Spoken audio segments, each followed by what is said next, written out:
Penguin Random House Audio presents The Education of Corporal John Musgrave, Vietnam and Its Aftermath. Forward by Ken Burns and Lynn Novick, read by Richard J. Brewer. This is the author, John Musgrave. To my parents, Robert and Wilda Musgrave. If we're truly blessed, we get two families. The one God grants us at birth, and the other we build with the people God places in our lives. It's all about family. Semper Fi. Certainly there is no hunting like the hunting of man, and those who have hunted armed men long enough and liked it never really care for anything else thereafter. You will meet them doing various things with resolve, but their interest rarely holds, because after the other thing, ordinary life is as flat as the taste of wine when the taste buds have been burned off your tongue. Ernest Hemingway, On the Blue Water. Forward.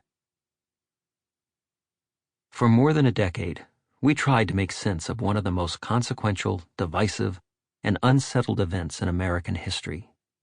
We hoped in the process of creating our documentary film series, The Vietnam War, we would find answers to many essential questions. What really happened? Why did things go wrong? Who was to blame? Why, 4 decades after it ended, are we unable to put Vietnam behind us? And why, long after our government reconciled with the government of our former enemy, have we not yet fully reconciled among ourselves?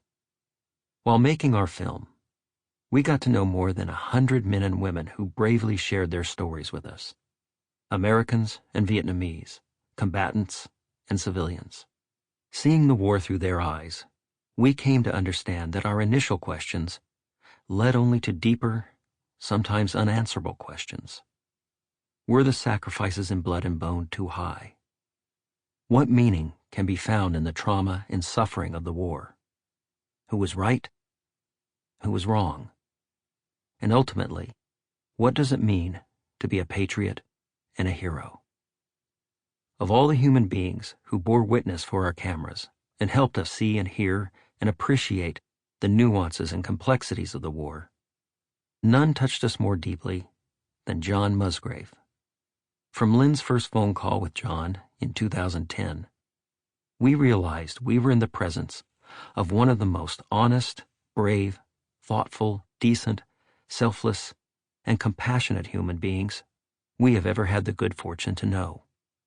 Spending time with John, being present as he told his devastating and inspiring story, was humbling, overwhelming, life-altering. There are no words truly to express our gratitude for the priceless gift he gave to our project and to posterity.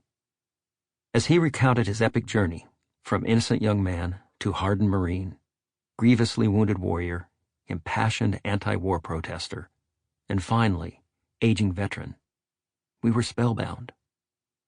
Throughout, John was and is unfailingly, scrupulously honest. John cannot not tell the truth, whether it puts him in the best light or not. And sometimes, as he will be the first to tell you, it does not. Having interviewed him and spent a lot of time with him, we thought we knew John's story. But the revelation of this beautiful and wrenching memoir is that, in collaboration with the brilliant writer Brian Dories, John has found the courage to dig even deeper. He peels back the layers of his life and his soul to revisit his most searing experiences in the war, his alienation as a Vietnam veteran on a college campus, his search for meaning and purpose in an increasingly polarized and atomized America, and his determination to impart his wisdom to younger generations of soldiers so that they do not have to endure the same suffering he went through. In sharing his intimate personal odyssey so completely in this book, John Musgrave has given us yet another great gift. He has shown us what it really means to be a patriot and a hero. Ken Burns and Lynn Novick. Prologue. The Music of the Night. Every Marine has 3 birthdays: the day his mother issued him onto this earth, the day the Marine Corps was formed, November 10, 1775, and the day he graduated from boot camp and was addressed for the first time as a Marine. On that day, he is reborn, and everything in his life irrevocably changes. It is said that the Marine Corps builds men. At least that was the slogan when I enlisted at age 17. But not one of us who entered boot camp together in 1966 was foolish enough to think he would be a man when it was over. We would be Marines, and that was enough for us. Still, I don't think we realized how dramatic the transformation would be. The Corps specializes in tearing down recruits and remolding them as Marines. At boot camp, the drill instructors worked tirelessly to undo nearly 2 decades of civilian bullshit in new recruits. And that's exactly what they did to me. When they were done, I was completely different, inside and out. I entered boot camp skinny and tall, and when I left, I was 30 pounds heavier and 1 inch taller. My waist remained the same because I had gained nothing but muscle. But even more pronounced than these physical changes was my new attitude, a whole new sense of self-worth, self-confidence, and mission. During boot camp, I had been challenged physically and mentally like never before, and I had risen to the challenge. I learned to deliver violence upon fellow human beings, not just how to kill, but how to cultivate the requisite attitude and willingness to pull the trigger. And over the course of those 13 weeks, my friends and I also acquired a deep and abiding sense of loyalty to each other and to the Corps. As a child, I had a vague notion of loyalty from Boy Scouts and church, but the Marine Corps hammered it into us, clear and strong, like the steel of a bayonet. If we learned one thing in boot camp, it was the value of loyalty, that Marines never abandoned their buddies, no matter what.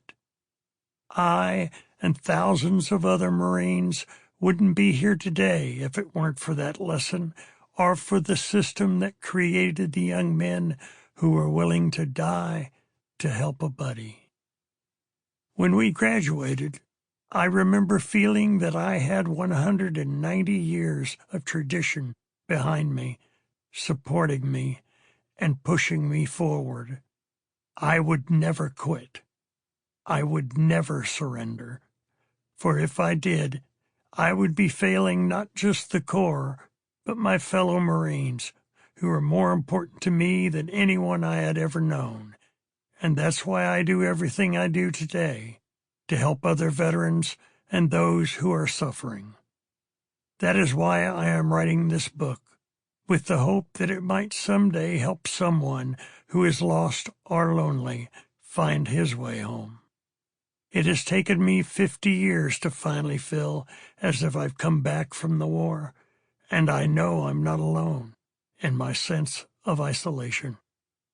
Countless times since I returned from Vietnam, people have approached me in all sincerity and asked, "Why don't you just try to forget what happened? Why can't you just leave it behind?"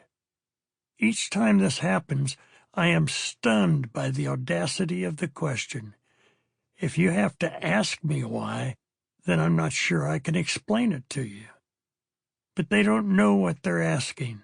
In suggesting that I forget, they are telling me to leave behind the men with whom I experienced the war. To forget them would be the greatest act of betrayal. It is my duty to do everything I can to remember. As they say in the bush, as long Sample complete. Ready to continue?